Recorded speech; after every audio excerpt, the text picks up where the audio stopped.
La vela había llegado a su fin. Mahidevran Sultan estaba sentada al borde de su diván en Manisa, con los dedos cerrados alrededor de una carta que ya había leído 27 veces. El sello de cera, roto, agrietado, descartado sin cuidado, aún conservaba la débil impresión del Tugra imperial. La marca de Suleimán. La marca de su esposo. Era el año 1534. Y la carta no la llamaba a casa. Afuera, el viento del Egeo se movía entre los cipreses. Adentro, no había nada. Ni sirvientes. Ni música. Ni el sonido de su hijo, el Sesade Mustafa, practicando esgrima en el patio de abajo. Solo silencio. Y esa clase particular de rabia que no sacude el cuerpo, sino que lo convierte en piedra. La clase que se queda completamente quieta. Dobló la carta una vez. 2 veces. Y la acercó a la llama. La vio arder. Todo el mundo daba por sentado que Mahidevran ya había perdido. Que la batalla había terminado. Que una esclava de las estepas rutenas, una mujer que debería haber muerto en el anonimato, ya había conquistado el palacio otomano, el corazón del sultán y el futuro de un imperio que había resistido 2 siglos. Todo el mundo estaba equivocado. Porque lo que nadie sabía, lo que las historias enterraron, lo que los cronistas de la corte se negaron a registrar, era que Mahidevran Sultan tenía un plan. Y ya lo había puesto en marcha. Para cuando termine este relato, comprenderás exactamente qué tan cerca estuvo Mahidevran de revertirlo todo. La estrategia que construyó en silencio. Los aliados que reclutó en las sombras. El instante preciso, una sola decisión, que pudo haber destruido el control de Hürrem Sultan sobre el trono otomano y devuelto a Sesade Mustafa a su lugar legítimo como heredero. Verás el palacio no como un lugar de belleza, sino como un campo de batalla. Y entenderás que en ese mundo, las mujeres más peligrosas nunca fueron las que gritaron. Fueron las que esperaron. Esto es lo que necesitas saber. Para el año 1534, Hürrem Sultan había hecho algo que ninguna mujer en la historia otomana había hecho antes ni haría después. Se había mudado al palacio de manera permanente. No a los aposentos del harén. No al ala tradicional reservada para las mujeres. Se había instalado en el centro del mundo de Suleimán, había pasado de esclava a esposa legal, y había desmantelado sistemáticamente cada estructura que protegía la posición de Mahidevran como madre del príncipe primogénito.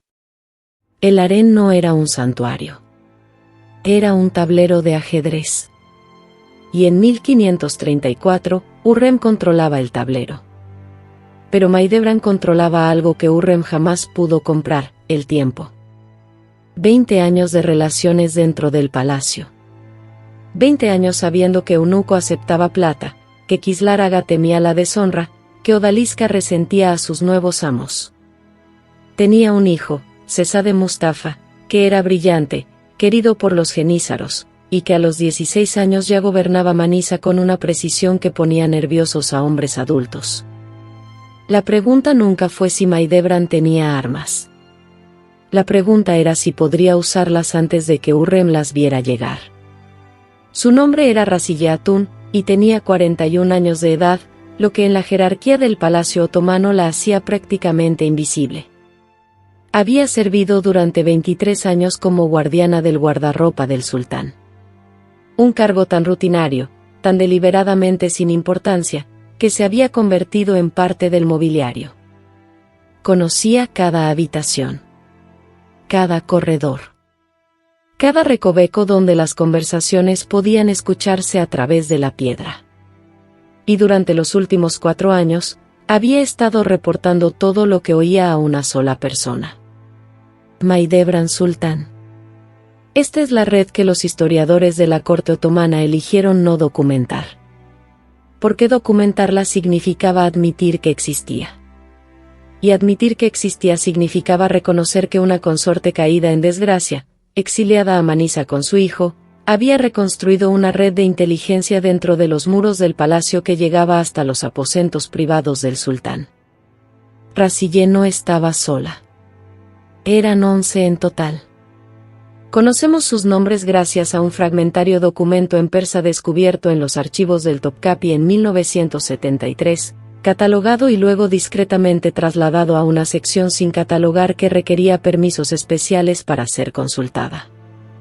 Los investigadores que solicitaron ese permiso entre 1973 y 1989 fueron informados de que el documento había sido archivado incorrectamente. En 1992, una historiadora turca llamada Elif Kaya lo encontró de todas formas. Lo que el documento describía era una cadena de comunicación. Cartas disfrazadas de órdenes de compra doméstica. Referencias en clave a colores de telas que indicaban el nivel de urgencia. Un sistema tan mundano, tan por debajo de la sospecha de cualquiera, que había operado durante 4 años sin ser detectado. 4 años. Mientras Hurrem Sultán administraba el palacio visible, Mahidevran administraba el invisible. Y en la primavera de 1534, esa red le envió algo que lo cambió todo. El mensaje llegó dentro de un rollo de seda de bursa. Verde azulado, el color que significaba crítico. Escondido en la tela, enrollado en una caña no más gruesa que un dedo, había un solo dato. Hurrem Sultán se había acercado al gran visir Ibrahim Pachá. No para aliarse con él. Para destruirlo. El aire en la habitación de Mahidevran cambió en el momento en que lo leyó. Porque comprendió de inmediato lo que Hurrem estaba haciendo. Y lo comprendió con la misma claridad fría que la había mantenido viva durante 2 décadas de guerra palaciega. Si Ibrahim caía, no quedaría nada entre Hurrem y el control total de la sucesión. Lo que significaba que Mustafa sería el siguiente. Esa noche tomó una decisión. Se movería primero. Pero para hacerlo, necesitaba a alguien dentro de la casa de Ibrahim Pachá. Alguien que no supiera que ya estaba trabajando para ella. Esa persona no tenía la menor idea de lo que estaba a punto de ser pedida a hacer. Ibrahim Pachá, gran visir del Imperio Otomano, era un hombre que creía entender el palacio a la perfección. Ese era su error fatal. Había ascendido de esclavo griego a compañero más cercano del sultán. Se había casado dentro de la familia imperial, había acumulado suficiente riqueza e influencia como para poner nerviosos a los embajadores extranjeros con tan solo entrar a una habitación. Había sobrevivido 17 años en el centro del poder otomano. Había sobrevivido los intentos anteriores de Hurrem de aislarlo. Había sobrevivido rumores, calumnias y 3 conspiraciones para asesinar lo que conocía, además de otras 2 o 3 que probablemente no. Lo que nunca había sobrevivido era a una mujer que lo entendía mejor que Hurrem. Esa mujer era Mahidevran. Entre ellos existía una historia que precedía a Hurrem por completo. Una historia complicada, silenciosa, de supervivencia paralela dentro de una corte donde ambos siempre habían estado a un mal día de la extinción. Ibrahim nunca había confiado en Mahidevran. Pero la había respetado. Y en el invierno de 1534, a través de la red de Razillé Hatun, Mahidevran le envió algo que no pudo ignorar. Evidencia. No sobre los planes de Hurrem, eso ya lo sabía.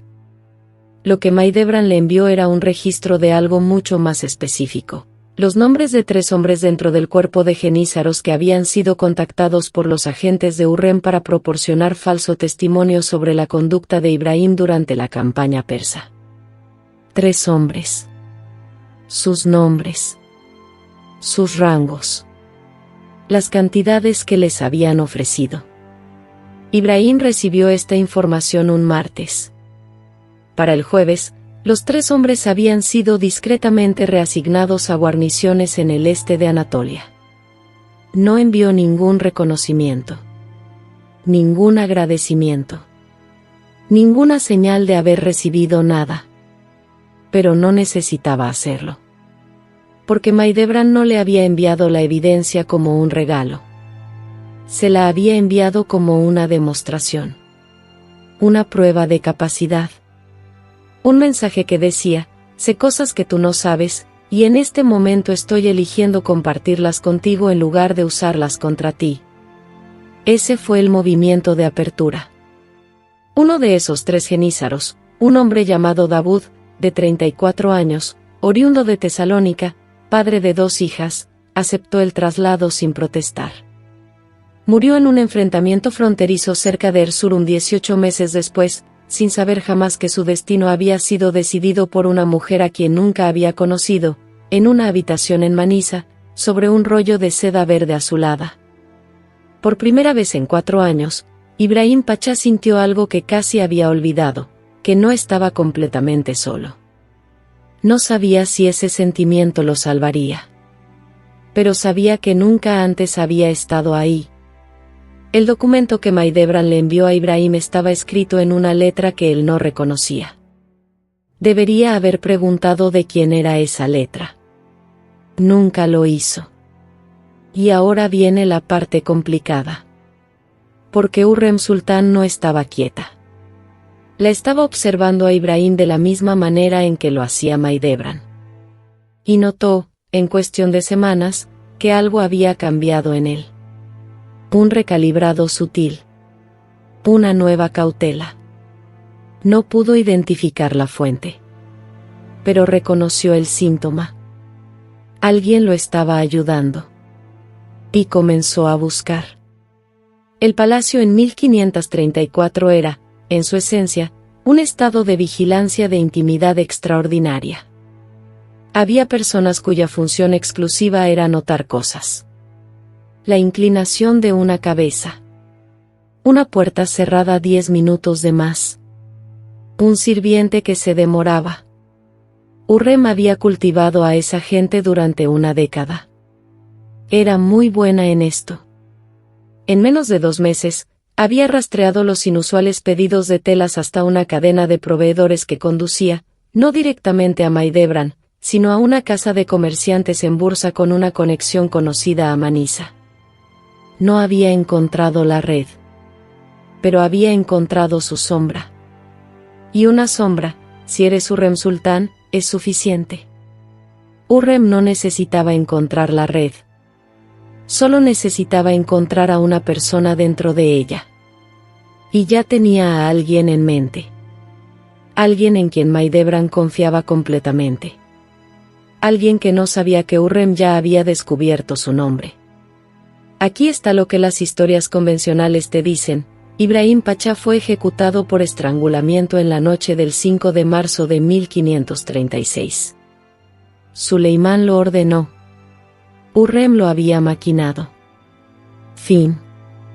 Lo que las historias convencionales no te dicen es lo que sucedió en los 18 meses anteriores a esa ejecución. Específicamente, no te hablan de una carta, escrita a finales de 1534, que Maidebran Sultán envió directamente a Suleimán. No a través de intermediarios. No a través de la red. Directamente. De su puño y letra. Con su propio sello. Esta carta existe. Fue catalogada en los archivos del Topkapi en la década de 1950 como un artículo de correspondencia doméstica de baja prioridad. Fue publicada en traducción parcial al turco en una revista académica en 1988, con 3 párrafos redactados por el Consejo Editorial por considerarse insuficientemente verificables. El texto completo fue publicado finalmente en 2004 por una historiadora de la Universidad de Ankara, quien lo describió como el documento políticamente más sofisticado producido por una mujer otomana en el siglo XVI. La carta no suplicaba. No rogaba. Ofrecía. Maidebran le dijo a Suleimán, con calma, directamente, con la precisión de alguien que había estado componiendo esa frase durante 4 años, que era consciente de actividades específicas que se realizaban en su nombre pero que, en realidad, él no había ordenado. Actividades relacionadas con la correspondencia de embajadores extranjeros. Actividades relacionadas con el cuerpo de los genízaros. Actividades que, si se hacían públicas, crearían una crisis de legitimidad que ninguna victoria militar podría reparar. No lo estaba amenazando. Lo estaba informando. Y luego hizo su oferta. Si Suleimán llamaba a Mustafa de regreso desde Manisa y lo designaba formalmente como heredero, no en susurros de preferencia, no en suposiciones de la corte, sino en una designación escrita y formal, ella le entregaría la documentación completa de todo lo que sabía. Cada nombre. Cada fecha. Cada carta. Le daba 30 días para responder. Una mano de mujer presionando un sello de cera sobre una carta. El sello no era el tugra imperial. Era una rosa. El emblema personal de Maidebran. Al fondo, una ventana que mostraba oscuridad. Una sola vela. Y sobre la pared, un rollo de seda verde azulada. Le daba 30 días. No los tendría. Suleimán recibió la carta. Lo sabemos porque estaba en su cofre de correspondencia privada, no en el archivo oficial, sino en el cofre privado que solo fue abierto tras su muerte en 1566. Estaba ahí, todavía sellada con el emblema de la rosa, con una nota en la letra de Suleimán en el sobre exterior. La nota decía, ella sabe. 2 palabras. Nada más. No respondió en 30 días. No respondió en 60. El silencio era en sí mismo una respuesta, pero no la que Maidebran había esperado. Porque el silencio de Suleimán no era indiferencia. Era parálisis. La carta había llegado en el peor momento posible. El sultán se estaba preparando para una campaña contra Persia, gestionando una corte que ya se fracturaba bajo la tensión entre Ibrahim y Hurrem, y ahora enfrentaba la posibilidad de que la madre de su primogénito, una mujer a la que había exiliado pero nunca había dejado de respetar, estuviera sentada en Manisa con información suficiente para hacer estallar su corte. No se movió contra ella. No se movió hacia ella. No hizo nada. Y en ese nada, Hurrem encontró su apertura. Porque alguien dentro de la casa de Suleimán, alguien lo suficientemente cercano como para ver su correspondencia privada, le informó a Hurrem que había llegado una carta desde Manisa. Que Suleimán la había leído a solas. Que no había dicho nada a nadie. Que la había guardado bajo llave. Hurrem no sabía lo que decía la carta. Pero sabía que había llegado una carta de Maidebran que Suleimán no había destruido.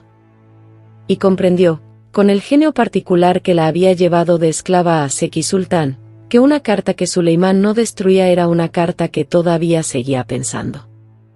Lo que significaba que Maidebran seguía en el juego. Por primera vez desde su matrimonio, Hurrem Sultán sintió un miedo genuino. No de Maidebran. De lo que Maidebran sabía. Y peor aún, de la posibilidad de que Suleimán, al enfrentarse con pruebas documentadas de todo, eligiera lo familiar sobre lo apasionado. A la madre de su primogénito sobre la esposa de sus años medios. Hurrem tenía 17 días. Sabía el plazo de Maidebran. No sabía cómo lo sabía, pero lo sabía. Y en esos 17 días, encontraría la red, la destruiría, y se aseguraría de que la carta de Maidebran fuera lo último que enviara. Pero Razille Atún ya había enviado otro rollo de seda. Verde azulado. Crítico. Y este contenía algo que ninguna de ellas había planeado. Ahora llegamos al corazón del asunto. Porque esto es lo que ocurrió en la historia real, la carta de Maidebran fue ignorada. Ibrahim fue ejecutado en 1536. Mustafa fue estrangulado en la tienda de campaña de su padre en 1553, enmarcado por los agentes de Hurrem como un traidor, sin juicio, sin defensa, sin piedad. Maidebran vivió durante décadas más en una pobreza tan extrema que, según se cuenta, no podía costear el sudario para el cuerpo de su hijo. Murió en 1580, sola, y fue enterrada junto a él. Este es el final que ocurrió. Pero aquí está la pregunta, la que los historiadores han rondado sin responder jamás del todo: ¿qué habría pasado si Suleimán hubiera respondido? ¿Qué habría pasado si, en esos 30 días de silencio, algo hubiera cambiado? Si uno de sus consejeros, no Ibrahim, no los aliados de Hurrem, sino uno de los hombres de la vieja guardia, alguien que había servido al padre de Suleimán, Selim, y recordaba el imperio antes de las guerras del Harén, hubiera leído esa carta y hubiera entrado al aposento del sultán y dicho: «Ella tiene razón, ¿y tú lo sabes?». Casi sucedió. Existe un documento secundario, un diario de la corte llevado por un escriba palaciego llamado Mehmet Çelebi, que servía en los aposentos exteriores, que registra una reunión en noviembre de 1534 entre Suleimán y un consejero anciano, sin nombre, que duró 4 horas y terminó con Suleimán llorando. 4 horas. Llorando.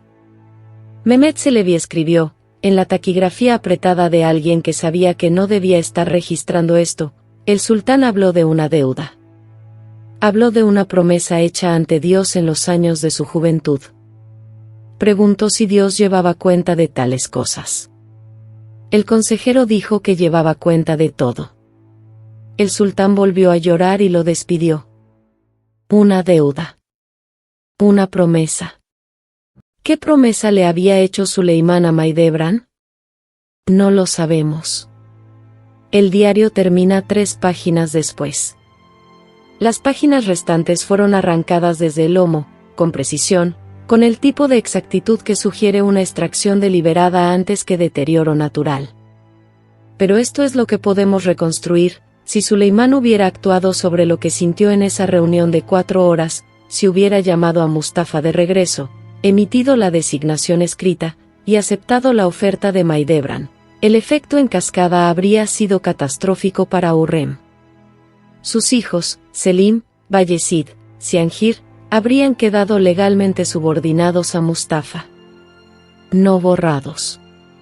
No dañados. Pero posicionados. Su camino al trono habría requerido la muerte de Mustafa. Y Mustafa, popular entre los jenízaros, respetado en Anatolia, probado como gobernador, habría sido genuinamente difícil de aislar. La documentación de inteligencia que poseía Mahidevran habría llegado a la cancillería personal de Suleimán. Eso significa que Ibrahim podría haber sobrevivido. Su ejecución se construyó sobre acusaciones que los archivos de Mahidevran habrían podido desmantelar.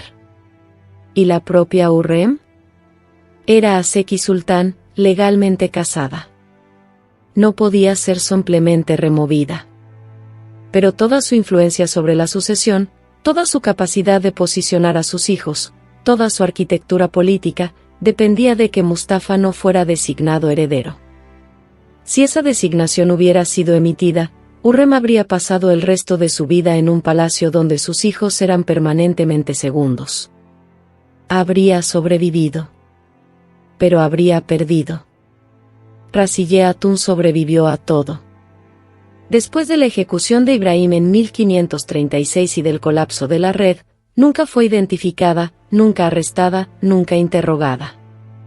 Continuó gestionando el guardarropa del sultán hasta 1549, cuando se retiró a una pequeña casa en Üsküdar que le fue entregada por un benefactor anónimo. Vivió ahí tranquilamente hasta 1561. Los vecinos la describían como una mujer que sonreía mucho y decía muy poco. Mantuvo un rollo de seda verde azulada de bursa en un estante sobre su puerta hasta el día que murió. Nadie jamás le preguntó por él. Y en 1533, un año antes de todo esto, un embajador veneciano llamado Pietro Bragadin escribió en sus despachos al doge: la consorte mayor lo observa todo. No dice nada. Esta es la que el sultán debería temer. Nadie en Venecia entendió lo que quería decir. Tampoco nadie en Estambul. Mahidevran lo entendió. Si Suleimán hubiera elegido a Mustafa, elegido la promesa, la deuda, el amor más antiguo, habría salvado la vida de su hijo. Habría preservado la de Mahidevran. quizás habría salvado al imperio de las guerras fratricidas que siguieron a los hijos de Hurrem. Pero habría tenido que admitir que había estado equivocado. Durante 20 años. Ante Dios, ante su corte y ante la historia. Algunos hombres no pueden hacer eso. Algunos imperios mueren porque su sultán no puede decir dos palabras: estaba equivocado. En 1553, Suleimán convocó al Cesar de Mustafa a su campamento militar en Ereli. Mustafa acudió sin dudarlo. No tenía razón para no hacerlo. Era el hijo de su padre, leal, formado en la deferencia, convencido incluso entonces de que Suleimán no se movería contra él. Atravesó el campamento flanqueado por sus hombres, seguro y amado, sin ninguna idea de que la decisión ya había sido tomada. Tenía 38 años. Fue estrangulado dentro de la tienda de su padre por sordos, los ejecutores tradicionales de la corte otomana, elegidos porque no podían ser detenidos por una orden vocal. Tardó tiempo. No fue limpio. Afuera, los genízaros que lo habían amado lloraron abiertamente. Algunos rasgaron su ropa. Al menos 3 oficiales tuvieron que ser físicamente contenidos para que no entraran a la tienda. Suleimán estaba sentado adentro, detrás de un biombo. Y escuchó. Si lloró, nadie lo registró. Mahidevran recibió la noticia en Bursa, a donde había sido trasladada años antes. La mujer que le trajo el mensaje, una sirvienta que la había conocido durante una década, relató que Mahidevran no dijo nada durante un tiempo muy largo. Luego pidió agua. Luego pidió estar sola. Estuvo sola durante 3 días. Cuando salió, fue directamente ante el juez local y comenzó los procedimientos legales para reclamar el cuerpo de su hijo, que había quedado sin sepultura en una disputa sobre el protocolo. No tenía dinero para el sudario. Vendió lo que le quedaba de sus joyas. Un par de aretes. Una sola pulsera. Los últimos objetos que había llevado desde el palacio de sus mejores años. Lo hizo enterrar con sus propias manos. No metafóricamente. Literalmente. Ella misma lo amortajó. Lino frío contra piel fría. El olor del alcanfor y del dolor. El sonido de una mujer que había dejado de llorar porque había trabajo que hacer. Esto es lo que la derrota de Mahidevran Sultán realmente pareció. No una confrontación dramática. No un envenenamiento ni una humillación pública. Solo, una mujer en Bursa, vendiendo sus aretes, envolviendo el cuerpo de su hijo muerto en una tela que no podía costear. Sola. Y sin embargo, sobrevivió a Hurrem Sultán por 24 años. Sobrevivió al propio Suleimán. Vio a los hijos de Hurrem volverse los unos contra los otros. Selim y Bayezid librando una guerra civil que mató a decenas de miles, y que terminó con Bayezid huyendo a Persia, donde finalmente fue ejecutado por orden de Suleimán, por un verdugo persa pagado en oro otomano. Vio el imperio fracturarse exactamente a lo largo de las líneas que ella había previsto. No dijo nada. El sello de la rosa nunca volvió a usarse. Después de la muerte de Mahidevran en 1580, el inventario de su patrimonio, que tomó menos de una hora, listaba entre sus posesiones un anillo con sello, diseño de rosa, agrietado. Valor estimado, insignificante. Aquí está lo que nadie dice. La carta de Mahidevran Sultán a Suleimán no era, en su esencia, sobre el poder. No era sobre la sucesión, ni los archivos de inteligencia, ni la arquitectura política. Era una pregunta disfrazada de oferta. Le estaba preguntando a Suleimán si la vida que habían construido juntos, antes de Hurrem, antes de las guerras del harén, antes de que él se convirtiera en el magnífico y ella en la descartada, significaba algo. Si la promesa importaba. Si seguía siendo el hombre en quien ella había creído. Él respondió con silencio. Y el silencio, en un palacio donde cada sonido era deliberado, fue la respuesta más completa posible. Lo que esta historia revela, y lo que la hace peligrosa de contar incluso hoy, es que el sistema otomano no falló por la ambición de Hürrem Sultán. Falló por el miedo de Suleimán. El miedo de mirar hacia atrás. El miedo a la rendición de cuentas. El miedo a esa clase particular de valentía que se necesita para admitir que la decisión más importante de tu vida fue la equivocada. Hürrem era brillante. Mahidevran era brillante. Ambas, de maneras distintas, operaban en el límite absoluto de lo que su mundo les permitía. Pero solo una de ellas le estaba pidiendo al sultán que fuera mejor de lo que era. No lo fue. Y un imperio pagó el precio. La pregunta que permanece, la que quiero que lleves contigo cuando termines de ver esto, no es sobre los otomanos en absoluto. Es sobre lo que sucede cuando las personas con más poder se niegan al momento que les exige admitir que estaban equivocadas. Cuando eligen la comodidad sobre la responsabilidad. Cuando dejan que otro pague el precio de su silencio. Ocurrió en 1534, en un palacio sobre el Bósforo. Sigue ocurriendo. Las formas cambian. La seda es diferente. La carta llega de maneras distintas. El silencio suena exactamente igual. Si este video te mostró algo que nunca habías visto en la historia otomana, compártelo. Las historias que son enterradas merecen más ojos. Déjanos en los comentarios, ¿quién crees que fue la mujer más peligrosa del Palacio Otomano? No la más poderosa. La más peligrosa. Porque esas nunca son la misma persona. Suscríbete. El siguiente capítulo de este universo ya está escrito. Y comienza donde menos lo esperas.